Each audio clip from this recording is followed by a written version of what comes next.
Welcome, everybody. I feel like we've been given this tough slot just in the middle of the day on the last day of the conference, so thank you for joining us, and thank you for joining us after the excitement of rehearsals going on by the participants in the Street Child World Cup. I wanted to introduce all of our panel, though one of our panel members has been stolen for the rehearsals, so let me start with the two of us.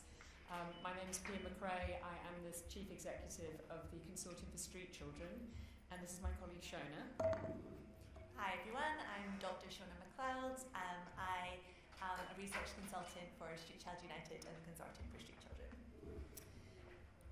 And I wanted to start with the obvious big thanks to the Wish Foundation for an amazing 3 days. I've been really impressed with the breadth of the sessions that we've had, spanning such a wide range of issues. But what I think has been for me, so interesting about the last 2 days has been, or 2.5 days, has been the emphasis on health equity, as well as the emphasis on mental health, two topics which are really important for us as we think about health issues related to children who find themselves on the street. But I also want to give a real shout out for Sultana Afdal, who leads Wish, because it was her that provoked us to do this piece of work, and it came out of, she provided us support, and this piece of work really came out of a conversation which I had with her, which I want to sort of share the genesis of that. So I think everybody knows about FIFA and the World Cup that's coming to Qatar. You can't have missed that. But what some of you may not know about is that Qatar is also hosting the Street Child World Cup, which is about to kick off tomorrow, I believe. I'm looking at the organisers, yes, nodding their heads. We're going to launch it today. There'll be 28 teams coming from a range of different countries, girl teams, boy teams, coming to compete. And it's following on from, I think it's the 4th Street Child World Cup in football. So 4th edition. We've had ones in Durban, Moscow and Rio, I believe, previously. I work with a network, the Consortium for Street Children. We work with a network of organisations who work with children on the street.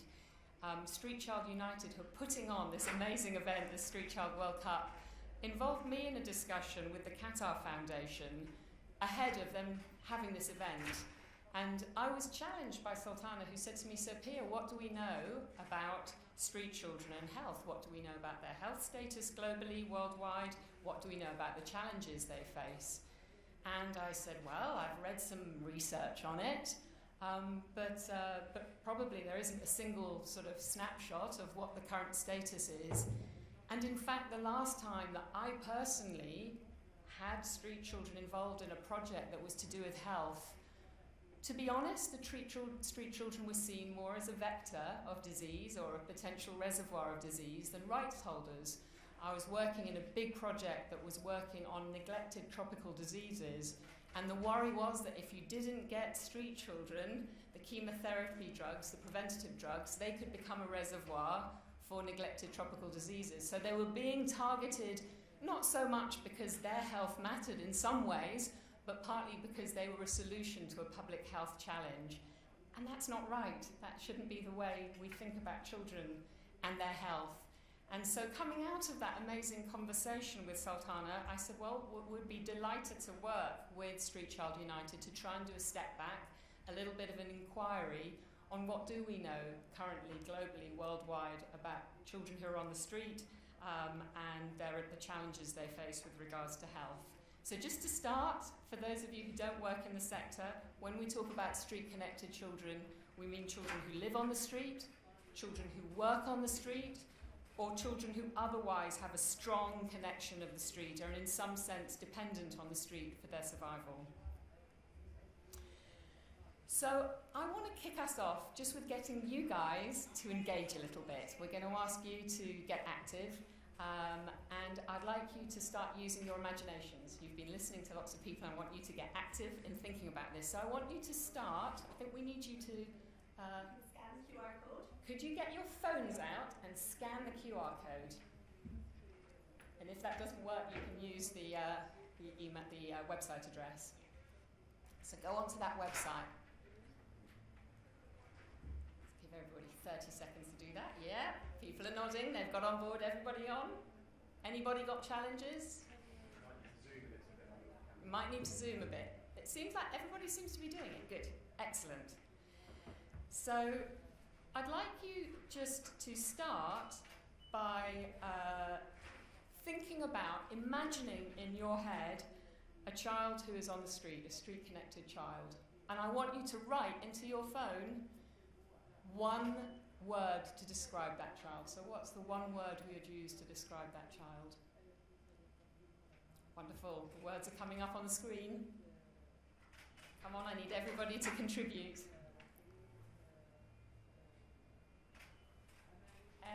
Any other contributions to this? Has everybody put in a word? A few more coming up.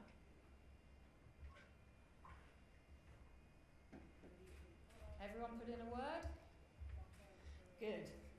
Okay, so we've got words like poor, hope, poverty, alone, vulnerable, sad,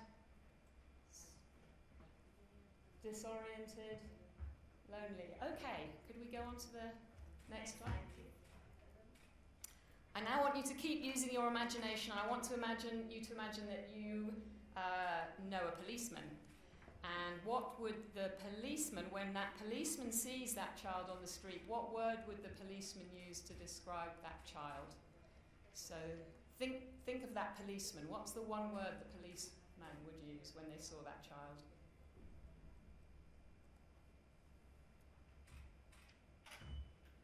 Okay, keep those words coming.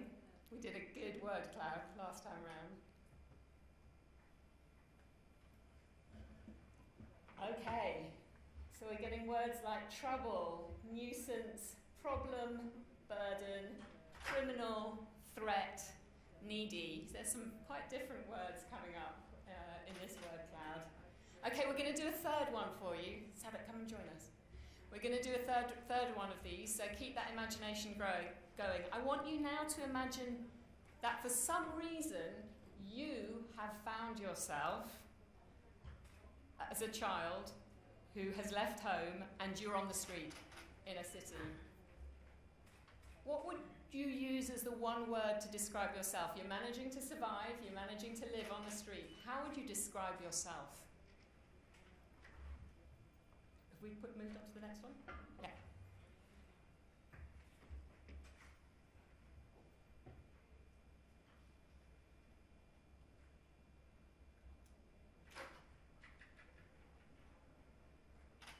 Interesting.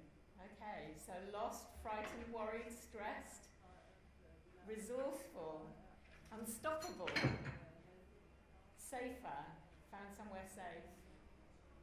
Okay, so a mix there of people who would describe themselves as finding it difficult and finding it resourceful.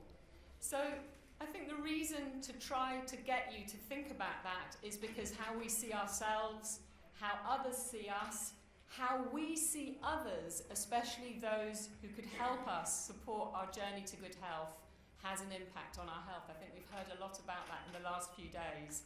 And it has an impact on our health in a range of ways. It impacts on our mental health. It impacts on our health-seeking behaviour and our confidence to seek out support. And it impacts on the delivery of health services.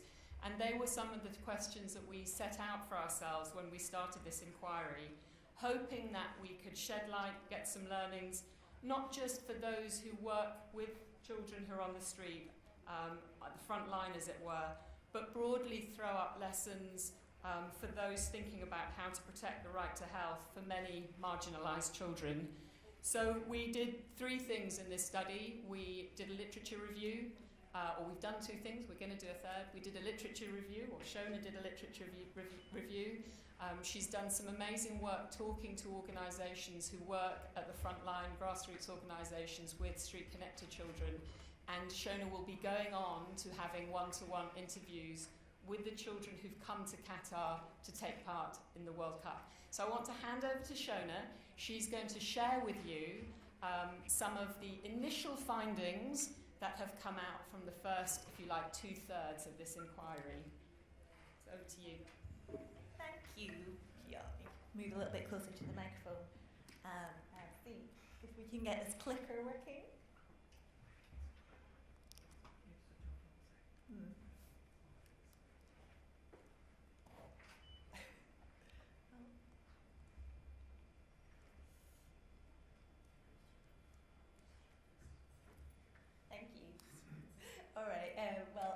as Pia said, thank you.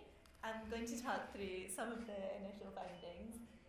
So I'll first go over our methods really quickly, and then talk about some of the main health concerns that children in street situations face, and then look at how they respond when they are ill or injured, what behaviours they do, before looking at some of the main barriers to accessing healthcare, which is what we are most interested in. Can I just interrupt you just for 1 second? I just want to introduce Please. our third panellist. Apologies. Yeah. Sadok is a young leader who is supporting the Street Child World Cup, and he will be talking to us later. I just didn't want to leave him sitting here without an introduction. I'm sure he will talk about himself more fully when he talks later in the session. Thank you, Pia, and we're delighted to have you, Sadok. Okay, so in terms of our methods, we started by first reviewing all of the existing literature on the topic of street-connected children's health. This let us identify the key themes that we wanted to organise a data collection around, as well as finding the gaps in the existing knowledge. So one of the really interesting things that came out as a gap was the question of whether children in street situations' access to healthcare is vastly different from that of other children from similarly poor economic backgrounds, but who do not have that strong connection with the street. So that's one of the questions that we're trying to explore. We then developed an online survey and sent it out to the adult team leaders of the organisations who are coming to the Street Children's World Cup over the next couple of weeks, as well as a selection of Consortium for Street Children's Network members. And then, as Pia said, we did some remote interviews with representatives of 10 of those organisations, just to try to get some more qualitative, in-depth data from adults before we speak to the children. So this is our survey sample. We had 28 organisations who work directly with children in street situations responding. They come from 20 different countries in Asia, Africa and the Americas. Some of them, as you can see, only work with girls, others only work with boys, some work with children of other gender identities, but most of them work with a combination of these gender groups. And the age span that organisations work with also varies quite vastly. So we asked in the survey about the main health concerns facing children in street situations. And the results from the survey really confirmed a lot of what we knew from the literature and from our experience in the sector, to say that the various forms of violence that children in street situations are commonly subjected to is a major concern. And the second one was sexual and reproductive health. We know that these two things are, of course, related because sexual health can be, of course, impacted by the sexual violence and sexual exploitation, which many, but not all, children in street situations are subjected to. Those two categories of violence and sexual health were identified by 82% of the survey respondents, while 71% identified substance abuse and addiction as one of the main concerns. And then the next one is mental health, and we know that substance use is closely related to children's mental health as they may turn to substances for a coping mechanism. So 6 to 8% of the adult respondents identified mental health as a main concern. But when we combine the survey data with the qualitative data from interviews, we saw two more concerns come out particularly strongly, and those were menstrual hygiene and reproductive health, and again, mental health. So that's quite interesting because we know that those are both issues that have gained prominence on wider health agendas in recent years. So it's interesting to see that that's carrying through to the sector on street-connected children. But we also asked respondents about whether they felt that there are specific health concerns that are faced by children of one gender over others. And as you can see from these results, there's a strong feeling that girls in particular face some specific health concerns. Now, obviously, that makes sense when we're talking about menstrual health, menstrual hygiene, but organisations also reported that girls may be more commonly exposed to sexual violence and exploitation, while boys might more commonly suffer other forms of physical violence and may more often turn to substance use. I want to add a caveat on that of course we know from existing studies that boys are often less likely to report sexual violence due to the stigma in many societies about the abuse of boys. So we can't be sure how commonly exposed to sexual violence girls and boys are, but that is what came out of the survey. And in any case, whatever their gender, any form of violence, as well as the other traumas that this group of children can be exposed to, can also lead to or exacerbate existing mental health concerns. So all of these things are connected.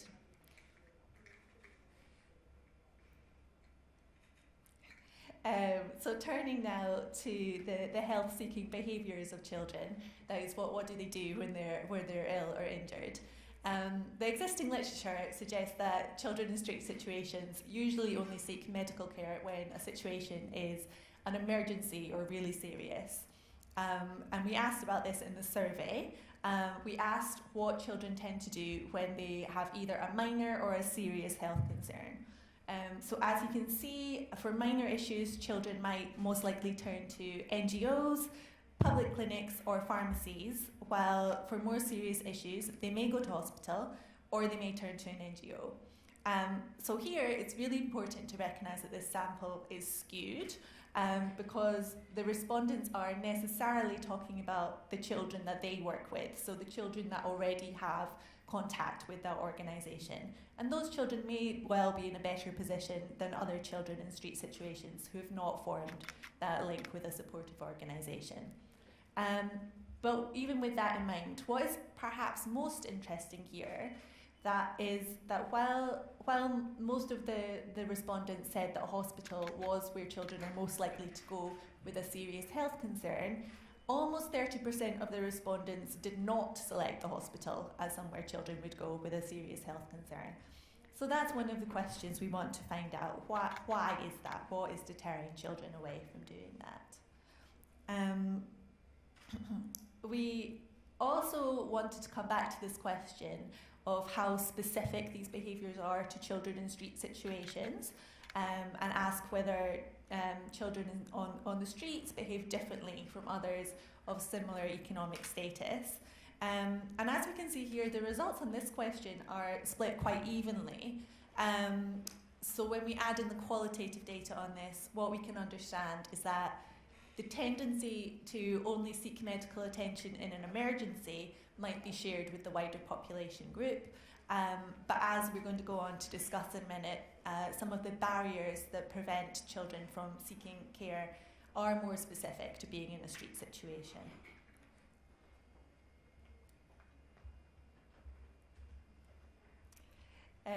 So I'm going to talk about 4 of the main barriers that we've identified. 3 of those come from the literature and the survey data, but the 4th one is something additional that's come out of the qualitative work. So that's quite an interesting new finding that we're adding to existing knowledge there. So talking first about cost. This was the most commonly identified barrier in the survey, and that corresponds with what we would expect from working in the sector. Interestingly, the cost of healthcare is not considered to be a barrier in all circumstances, though 71% of survey respondents identified it, to be precise. And that obviously reflects the fact that there are many different healthcare systems in the 20 countries that are covered in the survey. So while in some places all healthcare comes at a cost at the point of use, most of them seem to have parallel private and public systems where at least some services are free of cost at the point of use. So when we're thinking about cost, there's of course the immediate effect of having to pay for services, and we know from experience in the sector that even when a cost seems really minimal to most people, it may well still be insurmountable for those who rely on the informal economy and the daily wages that they make to survive. They may not have any extra for any health emergencies. And As you can see in the quotes on the screen, though, even knowing that they won't be able to afford treatment can deter people from seeking medical attention or diagnosis at all. And this is something which is not exclusive to children in street situations, but is shared by that wider population group of similar economic status. But actually, cost is more complex than that. So even when there are free services available, they might be dependent on the patient having health insurance or on being enrolled in a national insurance system or registered in the public healthcare system. And that poses a problem for many children in street situations. So as many of us will know, many children in street situations do not have these legal identity documents like a birth certificate or a national ID card. And that's either because their births were not registered in the first place or because they've become physically separated from their documents if they did have them at some point. So that means that in situations where ID is required to access healthcare, be that at the point of use or in terms of registering in a system and having medical records created, this can be impossible for some children to meet this requirement. Compared to cost, it was seen as a barrier by fewer of our survey respondents. We had 39% of the sample identifying the requirement to show ID as a barrier.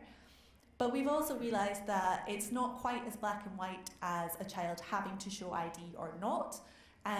So in some cases where ID is officially required, in practice they're not actually asked for it sometimes. Or in other cases, they may be able to access emergency healthcare without ID, but not some of the more routine things. And we also heard about some workarounds. So the second quote there, which comes from Indonesia, in this example, the organisation has been able to apply for an exemption from social services so that the children can get care without the ID. That's obviously not ideal because for one thing it slows down access, but for another, as I mentioned before, it only works for the children who have a connection with the NGOs. So some are not included in that.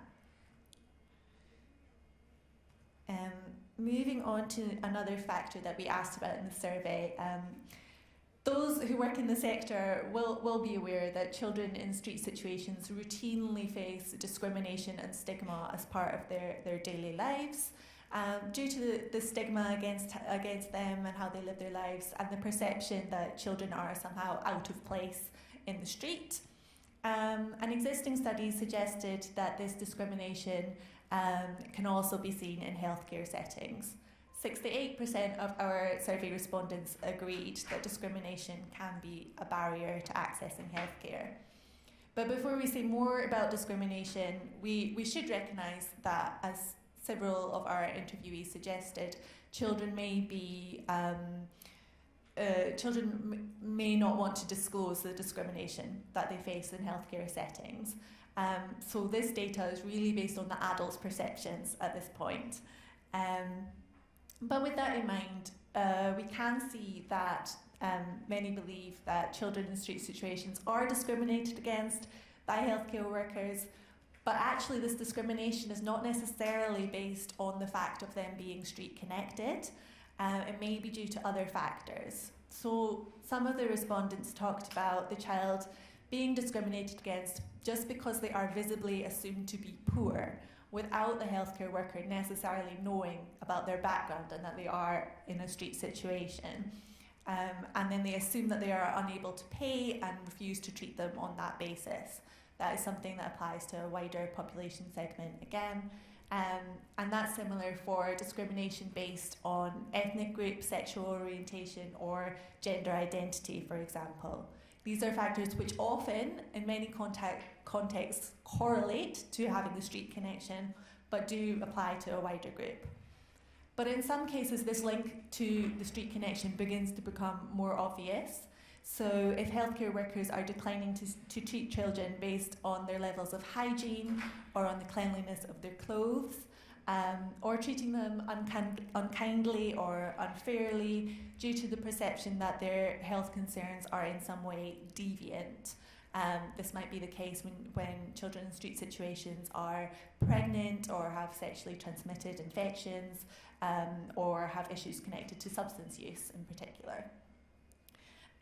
So some of these factors are more closely related to being on the street and in that situation than others.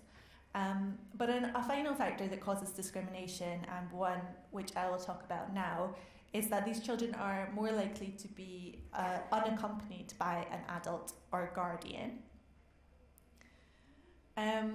So this, it's important to say, it does not apply to all children in street situations. We know that some children are on the streets with their families, and many children who work on the streets do go back to their families at the end of the day.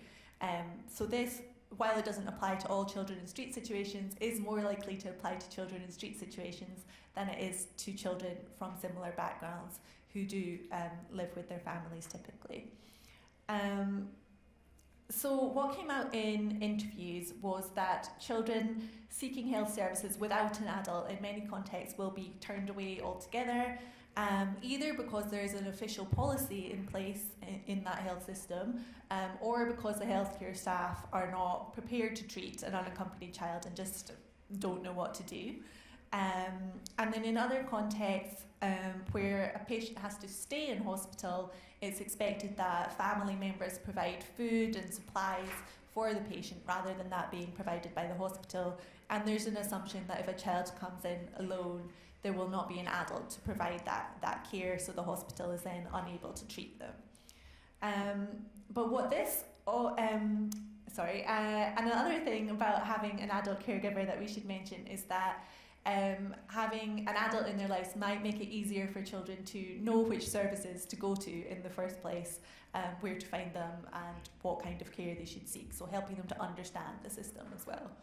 But what this really emphasises for us is that the role that the organisations that we interviewed and the others in the sector can play in helping children to access healthcare by taking on this role of accompanying adult where a parent or guardian is not necessarily available. But as we said before, that is not the case for all children in street situations, and some remain left to fend for themselves. So that summarises our main findings from what we've done so far. The big question that we want to know now is, what do the children think? Unfortunately, I don't have the answer for you yet, because we are interviewing children over the next week or so at the Street Child World Cup. We'll be speaking to children from 19 countries, and then combining that data with what we've got so far and writing it all up into a report later in the year. But since we don't have that for you yet, what we would like to do now is hand you over to Sadok, who's one of our young leaders. And we've got some questions for him about his experiences of healthcare being in street situation. Right. There we go. So our first question for you is just, could you tell us a little bit about your role as a team leader for the Street Child World Cup? Hi everyone. So I think as a young leader, my role to the Street Child World Cup is to be as a role model to other kids who are coming to the tournament, because we have the experience of where we are coming from, our past life, and also we have taken part to the Street Child World Cup. We have seen different countries, how they tell their stories. We know how they live their life, and also to tell our stories as testimonies to other people, so they understand which steps we took, which steps helped us to get off the street and to be here where we are. And that's just to inspire them to be the people they want to be in the future. But also not to inspire these young people, but to inspire other people who have different opinions or have less understanding about street-connected young people and the life they live in the streets. Great, thank you.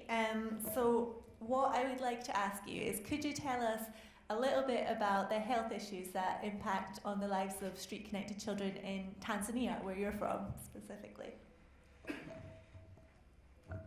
I think it all starts with the families. Could be the reasons why these kids are getting into the streets. Some of the cases because of the death of their family parents, and we come to the health insurance. Maybe their parents didn't have when they sick, when they pass away. These kids don't have anyone to take care of them, so they end up in the streets. But also during the time when they live in the streets, it impacts their growth. Like you can see how they grow. It's not healthier. The way the environment they live is not clean. So not only physically but emotionally it affects them, and that makes them their progress like of learning to be slow, not different. It is different from other kids who are living a healthier life. So those are some of the impacts. Yeah. Thank you. That reminds us of the long-term impact of some of these issues that they're facing, doesn't it? So the next question for you, what do you see as the key barriers for street-connected children in accessing health services? I think I'll start with the healthy insurance cards. Like many of them are not registered with health insurance, so many things happen during the time in the streets. Injuries, because most of the time there are fights. So the access to go to the hospital and get quick help is not there. And also when they need help from the hospital, they have to pay. But that's a barrier. They don't have no one to pay for them. At least there's NGO that can help them. Other barriers is how people treat them. They may go to the hospital and maybe the rule is there that they have to get the service, but the workers at the hospital, the way they treat them, they may tell them to wait so other people can get the service first, but they were there before the other people. So these are some of the barriers that they face.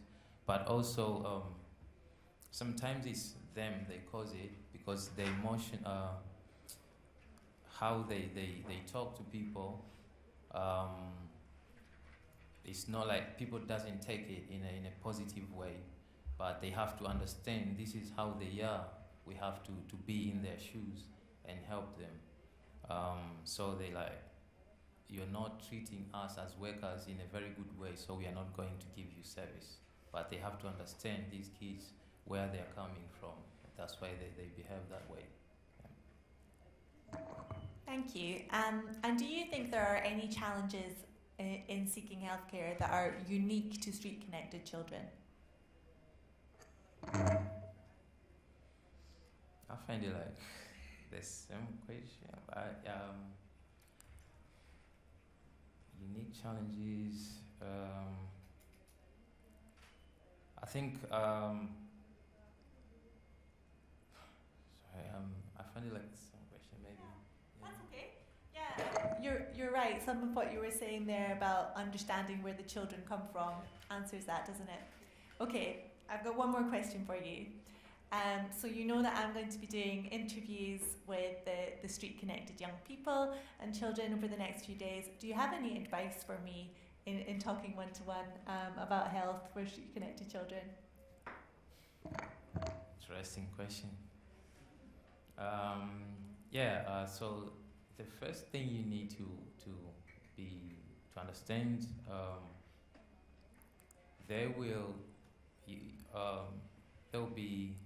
it's not easy to listen to you. First, because of the kind of life they live, the experiences they have gone through. So you have to be patient. Your questions has to be very open, and also to do the repetition of what they have said. Let's say you ask me, Sadok, So you have said your parents left you out of nowhere. So just if he gives you an answer, your next question, you have to connect with the answer you got from him. So, but also to make sure you're in a very friendly way and not to be direct. Just help them understand, and if they show signs of not understanding you, try to be very polite and positive, because it's very easy for them to be triggered with some things, you know. Many of them have different experiences that have impact on their thinking. So that's the advice I would give. Thank you so much. That's brilliant advice. We've got 5 or so minutes left, I think, if anybody has any questions for any of us.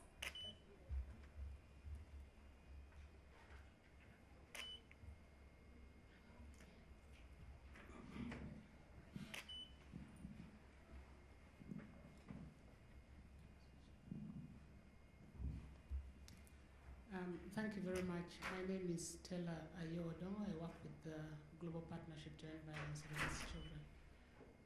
And my question is to Sadi. The whole question that we had earlier was about police brutality. If you were given 5 minutes with the police, what would you tell them? As a person who has experienced it, what would you tell them anywhere in the world? Thank you. I think I wouldn't start with them. I would start with their superiors, because we have had many issues with them. Like now I'm speaking for the experience of working with Street Connected Young People, because I was a social worker as well. We have been inviting them to our meetings, seminars and stuff like that, just to make sure they understand the situation, so they treat these young people in a very good way. But the treatment that we don't want to see, it continues. So I would start with their superiors to be to the meetings and seminars, instead of these, together with these policemen who are on the field, just to push them and to remind them of what they need to do on treating these young people in a very good way, but also to set up policies on how to treat these young people, not only these young people, but everyone in a positive way. Like, you know, the situation in Africa, like policemen don't listen to you. They just come to you direct. And so I would start with their superiors, just to understand these young people are not the reason why they're in the streets. Maybe their parents are not the reason. And it goes like, there's a cycle we need to break in this issue. So many people here are traumatized, the parents, the children. So all these people need to heal from this situation. And also the government to set, government need to set like budget and everything, in order for the parents and young people to be served, like to get the education on how to heal from these trauma, yeah. So I would do that. Thank you. Sunday we should. Oh. We have time for one more question. Anybody has a last question? In that case, we can probably finish on time. Can you hear me? I'm not at the mic. Wonderful. Thank you. So, thank you for joining us. Thanks for doing the word cloud. I hope it came through in the end why we did that, and really trying to, I thought it was captured so brilliantly by Sadak when he said, be in our shoes. And I think part of why we were trying to do that is to sort of see how the world looks different when you stand in different people's shoes, and how it comes out with different outcomes. I am really looking forward to getting the final results of the work that Shona's doing. I think we've already got some strong direction in terms of recommendations that we will be putting out. And we would love to hear from any of you if you have ideas, thoughts, want to engage with us in any way. So Thank you so much for joining with us, and good luck to the teams who are going to be competing over the next week, and we look forward to hearing who's the winner of the Street Child World Cup. Thank you all.